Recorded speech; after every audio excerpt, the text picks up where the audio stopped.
বাঙালি পকোড়া খেতে পছন্দ করে না সেটা কখনোই হতে পারে না, কারণ আমরা বাঙালিরা সব ধরনের পকোড়া খেতে খুব পছন্দ করি।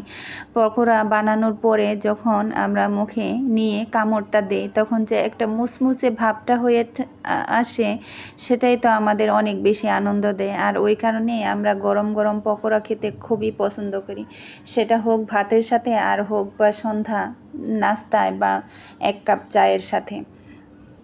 আর সেজন্য আমি আজকে নিয়ে নিয়েছি হচ্ছে লাউ পাতা।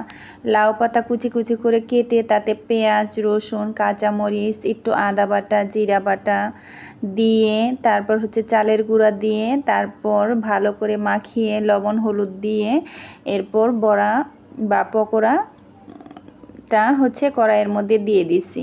এখানে চাইলে একটা ডিম দেওয়া যেত, একটু বেসন দেওয়া যেত, দেখা যেত কি তাহলে আরও বেশি মজাদার হতো। তারপরেও আমাদেররা যে চালের গুঁড়া দিয়ে পকোড়াটা বানায় এটাও কিন্তু খেতে খুবই ভালো লাগে এবং খুবই মচমচে হয়। তো এই যে এমনি করে আমি হচ্ছে লাউ পাতার পকোড়া বানিয়ে নিলাম, আর এটা খেতে কিন্তু খুবই ভালো ছিল। আপনারাও বাসায় বানিয়ে খাবেন, কিন্তু কি যে একটা মচমচে ভাব। সব ধরনের পকোড়াই কিন্তু মচমচে হয়, লাউ পাতার পকোড়াটাও মচমচে হয়। যখন বাসায় বানিয়ে খাবেন তাহলে তো অবশ্যই বুঝতে পারবেন যে কীরকম ক্রিস্পি আর মচমচে হয়ে থাকে।